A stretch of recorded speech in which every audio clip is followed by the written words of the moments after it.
Je vous remercie de votre présence ce matin à l'occasion de cette troisième réunion plénière de l'année 2026.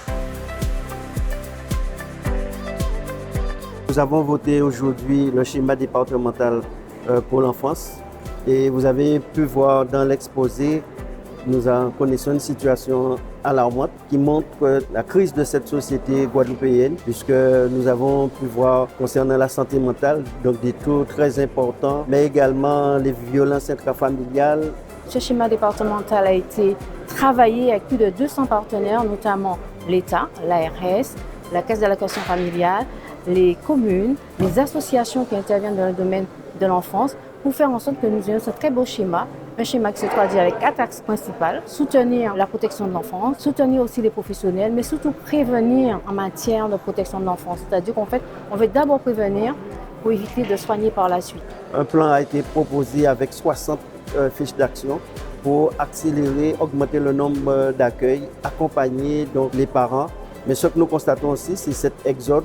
Les jeunes Guadeloupéens de moins de 35 ans, il y a plus de 53% des diplômés qui sont à l'extérieur. Et puis beaucoup aujourd'hui qui quittent le pays. Et puis surtout en termes de natalité, un taux très faible. La population diminue chaque année. Donc il faut mettre en place des politiques publiques pour régler ces différents problèmes. Ce schéma départemental qui est sur 4 ans, 2026-2030, c'est vraiment un plan d'action pour notre jeunesse, pour la famille et pour l'enfance en Guadeloupe. Donc c'est vraiment une bonne chose et de belles perspectives à entrevoir pour toutes les politiques publiques qui s'y sont liées. Et puis nous avons eu également le point qui est le vote de la prochaine date du congrès, qui sera le congrès dédié à la question de l'eau. Donc le président a eu l'occasion de le rappeler ce matin. Ce que nous souhaitons, c'est que ce soit vraiment un congrès sur lequel des engagements seront pris pour apporter des réponses à cette problématique qui touche l'ensemble des Guadeloupéens. Donc l'ensemble guadeloupéen va pouvoir se retrouver, les maires, conseillers départementaux, conseillers régionaux et les parlementaires, pour qu'ensemble nous puissions prendre des engagements.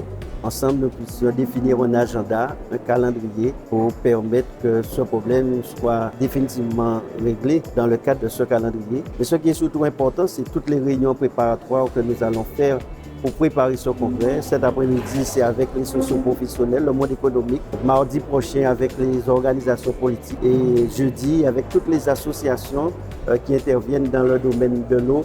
Mais parallèlement, nous rencontrons donc les entreprises, les techniciens, puisque ce que nous voulons, c'est que ce congrès puisse donner une situation concrète où nous en sommes aujourd'hui et quels sont les engagements que nous prenons pour que les choses puissent se régler dans le temps.